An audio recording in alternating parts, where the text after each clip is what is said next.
Hi, everyone. This is Dr. Gail Carson, your host for Women in Business, a show that celebrates women and their accomplishments as entrepreneurs or senior managers. As a woman business owner for over 5 decades, I take great pride in bringing these interviews to you. I'm also president of the SOB clubs, so if any of you are interested in joining one in your area, please let me know. My guest today is Ruth King. She is called the Profitability Master. She's a serial entrepreneur, having owned 7 businesses in the past 30 years, and one of her businesses helps small business owners truly understand and profit from their financial statements. After 12 years on the road, she found a better way to reach entrepreneurs who wanted to build their businesses. She began internet training in 1998 and began the first television-like broadcasting in 2002. Her latest channel, www.profitabilityrevolution.com, broadcasts ideas, news, strategies, and other information that matters to small business owners 24/7, 365 on any internet device, mobile, or laptop. Her best-selling book, The Courage to be Profitable, is preceded by 2 award-winning books, The Ugly Truth About Small Business and The Ugly Truth About Managing People. So you're in for a treat today, and welcome, Ruth King. How are you? I'm doing well. Thank you for having me. I appreciate it. No problem. And of course, I love the ugly truth about small business and the ugly truth about managing people because, it is. I mean, a lot of people who are entrepreneurs love the idea and the creativity of getting into business and doing what they love to do, but they really don't know much about running a business. And many of them have to bring in, professional project managers or professional CEOs if they really, really want to grow. So I guess my first question is, when do small business owners really begin to understand the financial side of their business? Or do they ever, I guess I would add? Actually, the really good business owners who grow profitably learn them. And they actually, believe it or not, have fun with them because they like getting their numbers, because it's a treat for them, because it's their scorecard. And we're doing well, we're not doing well, or we have to figure out what's going on in this area, and they become problem solvers. But I think most small business owners, when they start their businesses, they don't start their businesses to do their books unless they're a CPA or a bookkeeping service or something like that. They don't pay attention to it until something happens, i.e. their CPA says, oh, by the way, you owe the IRS, tens of thousands of dollars. And it's like, where is it? I don't have it, but you've been profitable this year. Where is it? Or they have a supplier who says, I need my check, or a big customer doesn't pay their bill on time and they're having problems paying payroll and things along the lines. Something happens. They get in pain of some way, shape, or form before they actually start paying attention to the financial side of business. And it really takes something like that, unfortunately. As a very wise person once said to me, prevention is hard to sell, i.e. get your financial statements on time, and so that you don't have this thing. It's a lot easier to sell a solution when somebody's in pain. Well, the thing is, I certainly agree with everything you've said. However, many people, I will admit to this, including me, do not really know how to read financial statements. I have a gut feeling of what comes in, what goes out, what profit is, etc. And I've been in business for over 5 decades. And when I used to lead organizations, because I was president of a lot of volunteer things, I always tried to have a CPA on my board so that he could do or she could do the reports and explain everything, because all I knew was there anything left at the end of the day, so to speak.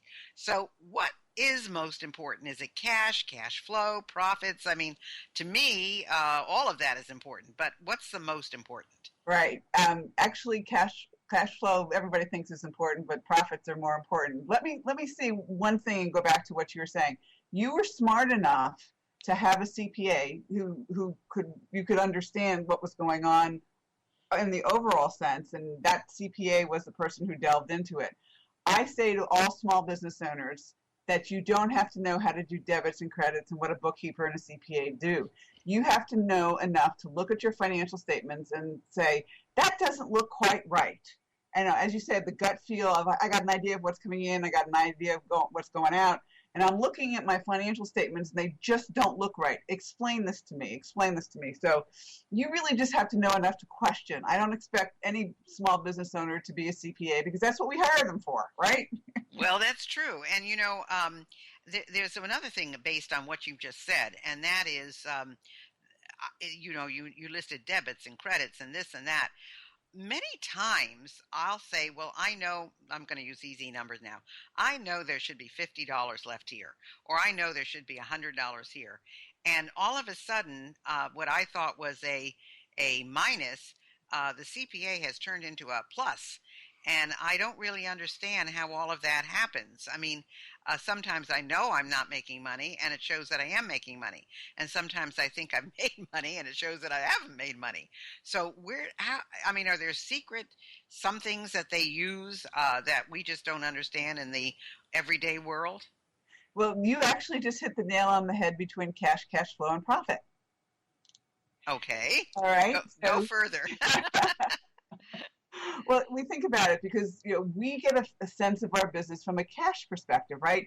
We know we got this check here, and we know we have to pay these bills here, and we're looking at everything on a cash perspective, which is important because if we don't have cash, we can't pay our rent, we can't pay our payroll, we can't pay our suppliers, and everything else like that. So cash is king on the bottom line. But cash flow is even more important than cash because you need cash flow to have cash. You need cash continuing to come in so that you can write the checks with the cash going out. And that's really what cash flow is. It's coming in and going out, and more cash coming in and going out. And then you have this thing called profits. And profits just basically say to you that we had more revenue than expense in a month, or we had more expense than revenue in a month. And that's what all profit is. But if you think about it, when we look at cash, we look at cash on collections. So for example, we could have a $1 million sale, for example, but until we collect that money, that $1 million sale can't pay our bills. We have to actually collect all the money that we're doing. So you might have had a situation where that minus turned into a plus because you had more sale and the expenses against that sale, even though you hadn't gotten the cash, which turned the negative into a positive on a P&L basis. All a P&L tells you is that revenue is greater than expense, you have a plus or a positive. If expenses are greater than revenue, you have a minus or you have a loss. And that's all your P&L really tells you. Does that help? It helps. And so that brings up, I know what some people are thinking. What's the difference between cash-based and accrual-based accounting, and why should you run your business on accrual-based accounting? All right. Difference between cash and accrual is this. On a cash-based accounting, you simply have a sale when you actually get the money for the sale, and you have an expense when you write the check for that expense. So there are no accounts receivable, there are no accounts payable, and in most cases, there is no inventory. And we know as small business owners, unless we are COD and everybody pays us, when they pick up their product or when we sell it or something like an internet type business, we have receivables. People owe us money. And so on a cash basis, you never see the money that people owe you. That's why in some instances, you can have an incredibly busy month, do a lot of work, and send out a lot of bills, and show a loss for that month. And you're going, wait a minute, I just worked my butt off for an entire month and I have a loss. Doesn't make any sense. Or you can have a slower month and you have all this cash coming in from all of your collections and you have this great positive bottom line on a cash basis. And they go, this doesn't make any sense either because I know I didn't do as much this month and I'm showing this great profit. That's what happens on a cash basis. You're not matching revenue and expense like you do on an accrual basis. So for example, on an accrual basis, what happens is whenever you send an invoice to one of your customers, that's considered revenue to you, even though you haven't gotten the cash. And then you have an expense when you get the bill from your vendors, whether or not you've written the check. So you can actually match revenues and expenses against projects or work or jobs or materials or whatever.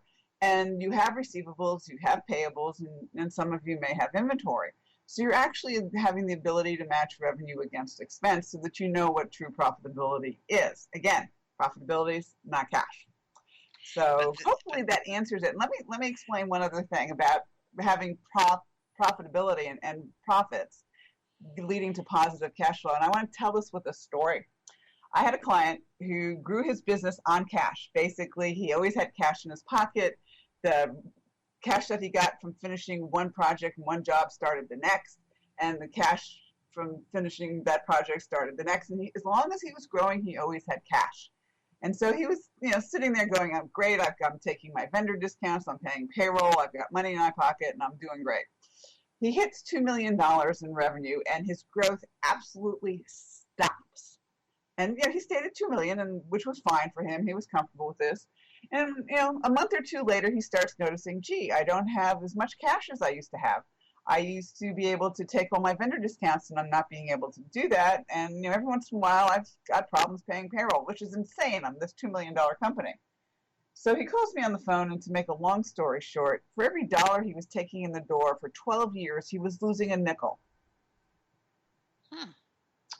And that happens a lot when you don't pay attention to the financial statements. So his profit, he was literally losing a nickel because he wasn't taking into account overhead costs for the products that he was selling. And so when you added all the overhead back in there, he was actually losing a nickel. And the nickel is so small on a growth basis. Imagine doing this for 12 years, how much money he actually lost. Oh, yeah. It's like when they tell you put all your pennies in a jar, you'll be surprised what they turn out to be. Yeah, But exactly. that brings to mind though another thing when you talk about accrual based. So you're going to be collecting this money, but what happens if they don't pay you? What happens if you don't collect it? Then you're still up a kind of a tree, aren't you? Absolutely. And because you've already had to pay all the expenses, you paid all the payroll. You paid all of your vendors for whatever those products were. And the federal government is so generous at that point. They say you can have a bad debt expense where you can take off that revenue and hurt it that much more. Wow, wow. So There's a lot to think about. When people go into business, they go into business because it's a passion, it's a dream, it's what they love to do. And then comes all this stuff, that, that you have to worry about.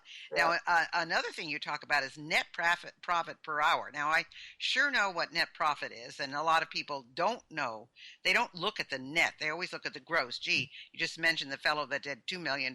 Well, you can do $2 million, but you can have $2.5 million worth of expenses and go absolutely. broke. So, but why is net profit per hour so important? I've just never heard of that before. Most small business owners haven't. And I started working with net profit per hour about 5 years ago because I got really frustrated with small business owners that I was working with, only looking at gross margins and things, like looking at forgetting about overhead. And overhead is so important in business because without, we have to pay our overhead. We have to pay our light bill. We have to pay our rent. We have to pay for the person who answers the phone. We have to pay our CPAs. And all of this cost has to be added to the price of your products. And, I'd say 90% of the small business owners I work with didn't bother to include this or didn't think it was important, and they looked at their pricing based on what their direct cost was. So we came up with a concept called net profit per hour, and what it is, you take last year's year-end net profit and divided it by either the total number of billable hours you had or the total number of revenue producing hours, i.e., how many hours did it take to produce your products and services. You don't include like vacation hours or holiday hours or meeting hours or training hours or anything else like that. And you come up with a number. And if you take your net profit and divide that by how much time it took to produce that net profit, most small business owners will come up with a number that unfortunately is less than they can make at a fast food restaurant. And I had a guy who was I guess you'd call him a network programmer guy, but he loved working on IT things and IT solutions. And he'd work all night on a problem for a client and charge him for 2 hours. Well, his net profit per hour was 94 cents an hour. I can get that. I understand that. I think most people who are, when we talk about small business owners. A small business owner, can go from 0 employees, which really I guess would be a self-employed kind of thing, Mhm. to 500 people. So there's a big difference in small business. I Yeah. mean, in terms of five workers or 500 workers. So